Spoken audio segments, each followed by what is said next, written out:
안녕하세요. 주식마켓TV입니다. 9월 9일 목요일 오늘의 종목 리뷰 및 내일의 감신 종목에 대해서 말씀드리겠습니다. 영상 보시기 전에 좋아요, 구독, 알림 버튼 부탁드립니다. 금일 새벽 마감한 미국장 나스닥이 0.57% 하락이 나왔습니다. 자, 나스닥이 간만에 하락이 나왔지만 저점이 1% 정도 하락을 하는 음봉을 만들었지만 이렇게 아랫꼬리를 만드는 모습 차트 하락은 했지만 그렇게 나빠 보이지 않은 장이었습니다. 자, 그럼에도 불구하고 오늘 우리나라 코스피 제법 큰 폭의 하락이 나왔습니다. 1.53% 하락이 나왔고요. 코스피가 20일 이동 평균선을 하향 이탈해 버렸다라는 거죠. 제가 어제 방송에서 말씀을 드렸습니다. 오늘처럼 선물 옵션 만기일이 있기 때문에 이렇게 주가가 생각보다 훨씬 더 이렇게 빠질 수도 있다라는 겁니다. 하지만 개인적으로 볼 때 이렇게 미국장 그리고 뭐 아시아 여러 나라 장을 살펴보더라도 우리나라 장이 선물 옵션 만기를 맞이해 가지고 조금 과하게 빠지지 않았나라는 생각이 듭니다. 자, 그걸 알 수 있는 게 이 코스닥 차트입니다. 코스닥 같은 경우에는 뭐 그다지 크게 하락을 하지 않았을 뿐더러 이렇게 20일 이동 평균선을 지켜주었다라는 거죠. 이런 걸 봐서 코스피가 조금 과하게 빠지지 않았나라는 생각이 듭니다. 그렇기 때문에 금일 새벽 열리는 미국장을 봐야 될 것 같기는 하지만요. 내일 미국장이 뭐 하락을 하더라도 우리나라 내일 아침에 갭 하락을 한다면 그 자리가 단기 저점일 가능성이 굉장히 많습니다. 그러면 종목 하나하나 보시면서 말씀드리겠습니다. 자, 첫 번째 종목은 카카오입니다. 자, 카카오 오늘 또 제법 많이 빠졌습니다. 카카오가 종가상 7.2% 하락이 나왔습니다. 자, 제가 어제 영상에서 이게 13만원이 과연 무너질까라고 생각을 했는데요. 아침부터 시초가가 13만 4천원에 시작을 했다가 아침부터 이렇게 13만 500원을 찍었다라는 거죠.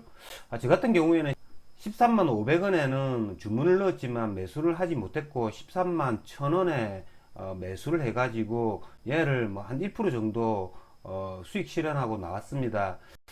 하지만 오들어 가지고 다시 이렇게 13만 원이 깨어질 때는 거래를 하지 않았습니다. 자, 거래를 하지 않다가 종가 오버나잇을 하기 위해서 12만 9,500원 여기에 매수를 했는데요. 오늘 선물 옵션 만기를 맞아 가지고 동시효과가 뭐한 1,000원 정도 이렇게 빠졌습니다. 어쨌든 일부 물량 오버나잇을 해갑니다. 이게 뭐 오버나잇 하기에 그다지 좋은 자리는 아닙니다. 하지만 제 개인적으로 판단하기에는 오늘 종가인 12만 8,500원 내일 또 12만원 초반대까지 올지 안 올지는 모르겠지만요. 뭐 이런 구간에서는 조금 과매도 구간이 아닌가라는 생각이 듭니다. 그래서 이런 부분에서 원타를 매수를 했다라고 생각을 하면 되고요. 여기서 내일 만약에 12만원 초반대 온다면 내일은 조금 더 큰 물량을 매수를 해가지고 한 2, 3일 정도 버티는 전략 세워보겠습니다. 자, 다음은 카카오뱅크인데요. 지금 그래프상으로는 괜찮은 그래프 만들었습니다. 뭐 오늘 종가부로 코스피 200에 편입이 되었죠. 자, 이렇게 코스피 200에 편입이 되어서 뭐 이런 자리, 뭐 7만원 이런 자리를 계속 지켜주기 있기 때문에 여기서 반등을 해줘야 됩니다. 하지만 지금 카카오가 연일 계속 하락하고 있기 때문에 이 카카오뱅크를 섣불리 매수할 수 없었다라는 거죠. 자, 카카오뱅크 같은 경우에는 내일 코스피 200 편입이 되고 난 이후 이제 얘 같은 경우에는 MSCI 지수 그리고 코스피 200 편입 다 끝났죠. 카카오뱅크에서 나올 수 있는 호재는 다 끝이 났다라는 겁니다. 오로지 이제 카카오뱅크 같은 경우에는 이런 그래프만 보고 거래를 해야 될 것 같습니다. 그렇기 때문에 지금 차트상으로는 얘가 이 자리에서는 지금 돌아줘야 되는 차트이지 않나라는 생각이 들고요. 얘가 만약에 이런 7만원 이 자리를 깨뜨려 버린다면 이건 또 이야기가 달라지죠. 그때는 이걸 섣불리 카카오를 매수를 해서는 안 될 것 같습니다. 다음은 그래프톤입니다. 자, 그래프톤 오늘 하락이 나왔죠. 1.76% 하락이 나왔고요. 오늘 종가부로 카카오뱅크와 마찬가지로 코스피 200에 편입이 되었죠. 이 코스피 200 편입의 효과로 기간이 오늘 거의 한 30만 주 순매수를 했던 겁니다. 자, 내일 얘가 기간에 보호예수 물량이 나오죠. 갭 하락해서 시작을 한다면 갭 하락해서 시작을 한다면 종가에 무난히 또 한번 고려해 볼 만하다는 겁니다. 자, 다음은 정치 테마주 윤석열 관련주입니다. 어제 시간 외에서 굉장히 많이 상승을 해주었죠. 애니 능률 같은 경우에는 어제 시간 외에 상한가를 갔었습니다. 얘가 오늘 뭐 음봉을 만들었습니다. 시가가 12.72% 상승해서 시작했다가 고점을 19%까지 찍었다가 종가상으로는 이렇게 음봉을 만들었다라는 거죠. 이건 누구나가 예측을 할 수 있었던 겁니다. 그러니까 여러분들 시초가 요 부분에서 들어가 가지고 여기 한 7% 정도 폭이 나옵니다. 뭐 이런 거 결코 좋은 거래가 아니라고 제가 여러 번 누차 말씀을 드렸습니다. 이건 알 수 없는 거죠. 여기서 바로 이렇게 음봉을 맞을 수도 있고 이렇게 한번 슈팅을 줬다가 다시 음봉을 맞을 수도 있다라는 겁니다. 어쨌든 주식이라는 게 이렇게 큰 그림을 그려놓고 거기서 내가 맞춰 나가야 된다라는 겁니다.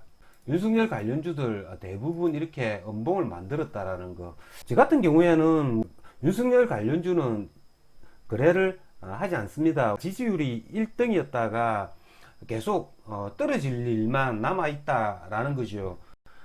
그리고 이런 애들 뭐 애니 능률이나 덕성이 이런 애들 왕년에 한 번씩 다 해먹은 애들입니다. 이게 두 번, 세 번 이렇게 계속 해주지 않습니다. 다음은 홍준표 관련주인데요. 자, 홍준표 관련주들 오늘 윤석열 관련주들과는 반대로 오늘 시가 갭 하락을 했다가 얘네들이 다 양봉을 만들었다는 겁니다. 자, 저 같은 경우에는 어제 방송에서 말씀드린 것처럼 시가 갭 하락해 가지고 10% 정도 하락을 하면 거기서 매수를 해야겠다라고 생각을 했는데 역시 제가 생각했던 것보다 하락이 나오지 않았습니다. 뭐 경남스틸 같은 경우에는 뭐 저점이 시가보다 뭐 한 1% 정도 낮은 마이너스 5%, 홈센터 같은 경우에도 저점이 마이너스 5%, 뭐 한국선제 같은 경우에도 저점이 마이너스 한 6% 정도 나왔다라는 거죠.